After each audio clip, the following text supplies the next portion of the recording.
See Anthony playing some defense. I mean, it's every night he's putting in the full-time commitment on the defensive end. And Tyson Chandler was talking about what a huge boost that is for the team. James drives, reverse, makes that look easy. Very simple out of bounds play, late clock. They just ran everybody to the weak side, dropped it to James, and he attacked. Davis to Chandler, and Chandler with a finish. Baron Davis pretty set up. Knicks back up by 1 with 3.5 to play in this first half. Bosch. Anthony high for his 6th rebound, so not only the 16 points. Davis fakes, drives, kicks it out. Shumpert. J.R. Smith wanted to shoot that one.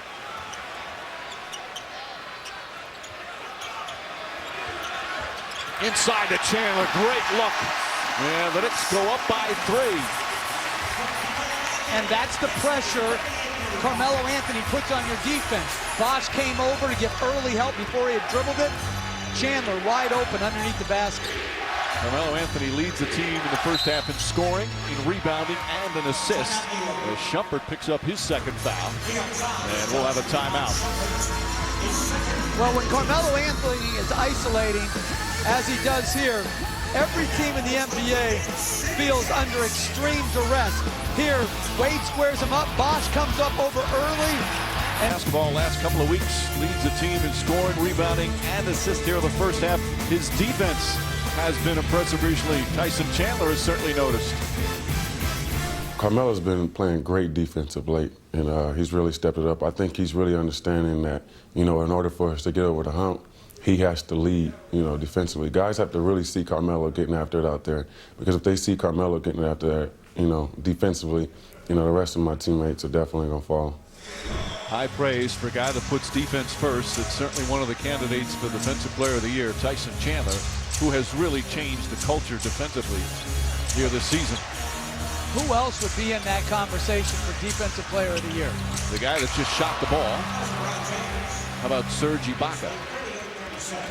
Leads blocks per game by over 1. They're one of the best defensive teams. I would put Luol Deng in there. To me, the best defensive team in the league. And he is the guy, to me, other than their coaching staff, that deserves the most credit. I would agree 100%. How about Sean Marion? He's had a terrific defensive year. Anthony draws the foul on Miller, and he'll go back to the line with 2:05 remaining here in the second.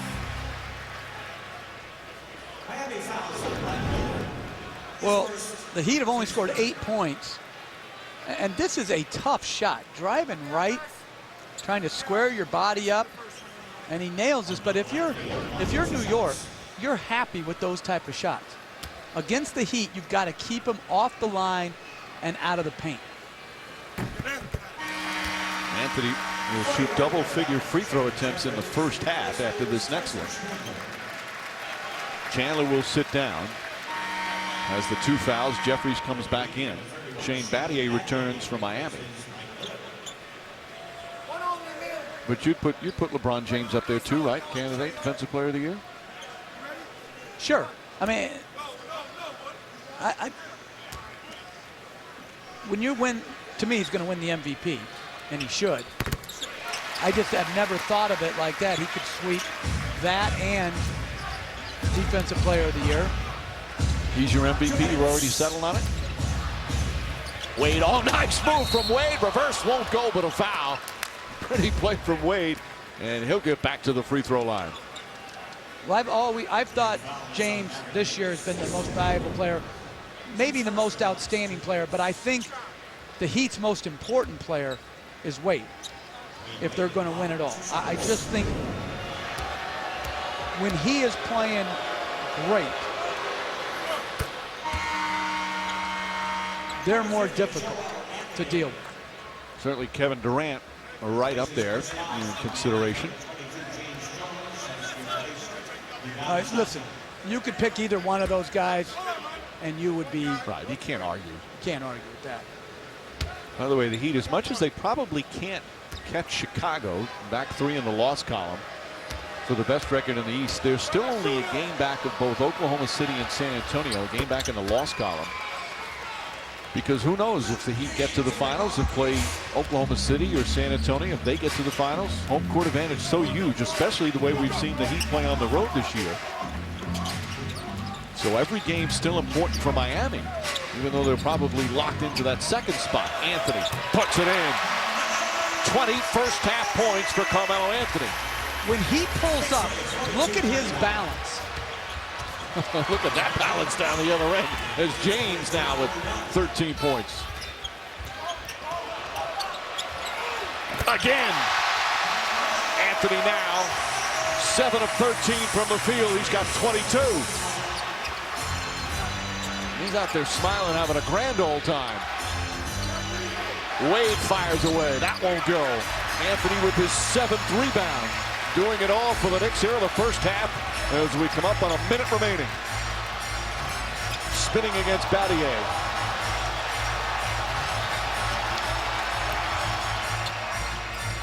Fields an open jumper.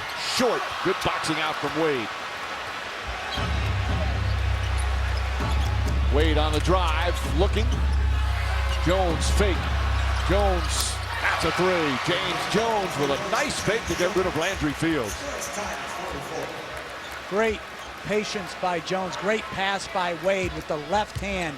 Baseline drive, baseline drift pass. Yeah, he's been one of those guys, Jones, when he's healthy, one of the better three-point shooters in the NBA. Baron Davis in and out.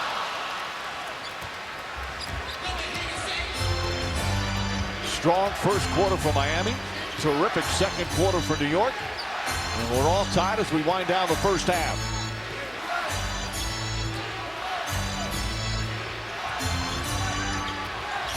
James struggles with his dribble. Davis does a good job. James gets inside and comes up short. They call a foul on Jeffries. Jeffries pleading his case to Rodney Mott. LeBron James will shoot his first free throws of the afternoon. I thought Baron Davis got away with a lot of contact out front. Supposed to be a no touch. 2 hands on him, fouls him there. And then Jeffries definitely got him. But I've noticed this creeping in more and more, Mike, where there was supposed to be limited contact above the free throw line. More and more leeway is being given to the defenders to put both hands and forearms on the drivers. Are you in favor of that? I don't think it's in. Misses it again. Battier puts it up. That won't go. James again, and he's fouled. Knicks unable to secure the rebound. LeBron James not giving up on the play. He took a shot.